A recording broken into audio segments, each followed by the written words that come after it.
Chers collègues, nous accueillons à présent Monsieur Didier Deschamps, ancien footballeur international et entraîneur-sélectionneur de l'équipe de France de football depuis 2012.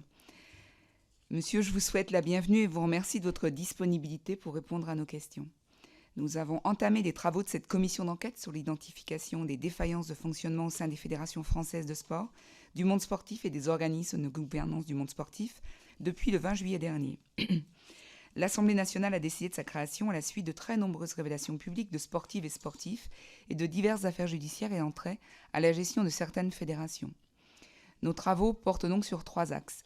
Les violences physiques, sexuelles ou psychologiques dans le sport, les discriminations sexuelles et raciales et les problématiques liées à la gouvernance financière des organismes de gouvernance du monde sportif. Monsieur, vous avez été formé au FC Nantes, vous jouez ensuite à l'Olympique de Marseille, qui remporte la Ligue des Champions en 1993. Vous avez également joué à la Juventus de Turin, à Chelsea, à Valence. Vous avez été sélectionné 103 fois en équipe de France et en avez été le capitaine à 54 reprises entre 1989 et 2000. Vous participez à la victoire de la Coupe du Monde en 1998 et à celle du Championnat d'Europe en 2020. Vous avez été entraîneur de l'AS Monaco, de la Juventus de Turin et de l'OM. Vous êtes nommé entraîneur-sélectionneur de l'équipe de France en 2012. Votre contrat arrive à expiration en 2026. Si le sport, en particulier le football, peut être un formidable vecteur d'émancipation et de cohésion, il a été marqué ces dernières années par de nombreuses affaires en lien avec le champ de cette commission qui ont pu ternir son image. À partir de septembre 2022, comme vous le savez, des articles de presse ont fait état de graves difficultés de fonctionnement au sein de la Fédération française de foot. Des faits évoqués portent sur la gouvernance et le management de la fédération et sur des faits de harcèlement ou ayant trait à des violences sexuelles et sexistes au sein de la FFF, comme au Centre national de football de Clairefontaine. Un rapport de l'IGESR, dans une synthèse, est publié en février 2023, fait le constat d'une gouvernance défaillante, une, entre guillemets, directrice générale aux méthodes brutales et aux comportements jugés erratiques. Je ferme les guillemets. J'ouvre les guillemets nouveaux, président dont les dérives de comportement sont incompatibles avec l'exercice de ses fonctions et l'exigence d'exemplarité qui leur est attachée. Je ferme les guillemets. Ou je rouvre une politique de lutte contre les violences sexistes et sexuelles dont, dans le réseau fédéral, ni efficace ni efficiente. Avez-vous eu connaissance de ces dysfonctionnements et à quel moment ? Quel regard portez-vous sur la grave crise de gouvernance qui a touché la FFF plus généralement ? Pouvez-vous exposer les faits auxquels s'intéresse notre commission d'enquête ? Racisme, violence, discrimination de toute nature, atteinte à la probité, dont vous avez eu connaissance au cours de votre carrière dans le football, à la fois comme joueur puis en tant qu'entraîneur. Quel bilan tirez-vous de vos observations du milieu du foot depuis le début de votre carrière ? Diriez-vous que la situation a empiré ou s'est au contraire améliorée concernant les situations de violence, de discrimination et l'évolution de la gouvernance des instances nationales et internationales ? Quelle appréciation portez-vous sur les actions mises en place pour lutter contre les fléaux et leur efficacité ? Je rappelle que cette audition est ouverte à la presse et qu'elle est retransmise en direct sur le site de l'Assemblée nationale. Avant de vous laisser la parole et d'entamer nos échanges pendant environ 1 heure, je vous rappelle que l'article 6 de l'ordonnance du 17 novembre 1958, relative au fonctionnement des assemblées parlementaires, impose aux personnes entendues par une commission d'enquête de prêter serment, de dire la vérité, toute la vérité, rien que la vérité. Je vous invite donc à lever la main droite et à dire « je le jure » après avoir activé votre micro. Non. Non. Ah, mais c'est pas là. Pardon. Je le jure. Merci. Vous avez la parole.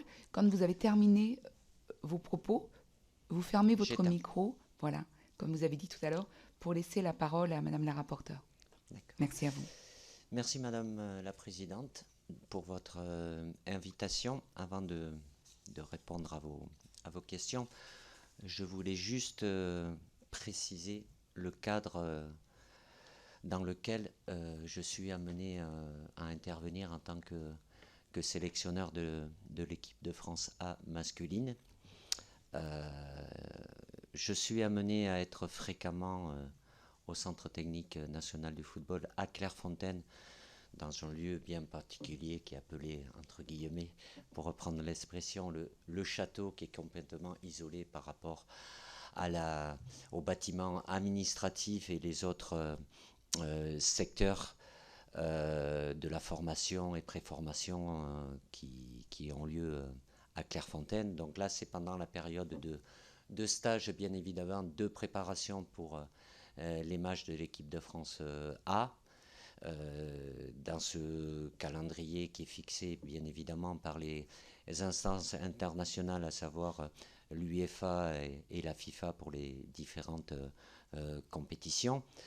Je suis amené à me déplacer évidemment dans ma fonction pour les matchs, que ce soit dans les stades en France et partout dans le monde, en Europe bien évidemment, et dans le monde. En plus, dans ce calendrier de dates qui sont fixées nous avons chaque saison sportive 5 rendez-vous fixes pour ces rassemblements qu'on appelle des plages internationales pour toutes les équipes nationales. Il y a évidemment tous les 2 ans les 2 compétitions internationales à travers le championnat d'Europe et puis la Coupe du Monde, qui sont attribuées à certains pays et où, comme dernièrement nous étions au Qatar, comme 4 ans avant, en 2018, on était en Russie, ou le championnat d'Europe, le prochain qui sera en Allemagne, ça s'est fixé par les instances internationales. Entre ces dates, mon activité de sélectionneur est essentiellement centralisée sur le suivi de mes joueurs à travers les matchs qu'ils peuvent avoir dans leur club, que ce soit français ou étranger. Ça m'est arrivé depuis que je suis sélectionneur à devoir à être sollicité pour avoir des interventions auprès des partenaires commerciaux de la fédération. Également de me déplacer dans les ligues ou les districts pour aller au contact au plus près du football amateur, qui est la chose la plus importante, le socle, la base de notre football. Je sais d'où je viens, je suis passé par là, donc c'est important que j'ai un relationnel avec eux.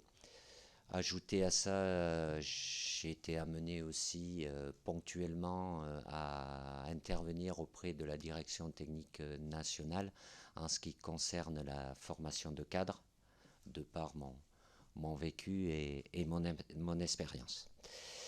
Et en conclusion, donc, de par ce que je viens de vous dire, je ne suis pas, je suis salarié de la Fédération française de football, bien évidemment, mais je ne suis pas quotidiennement ni régulièrement au siège de la Fédération française de football. J'y viens, j'ai un bureau, mais j'y viens que ponctuellement lorsque j'ai des listes de joueurs à communiquer, ou si je suis sollicité par mon président pour avoir des discussions ou autre, mais je ne suis pas au quotidien durant une année sportive dans le fonctionnement classique de la fédération.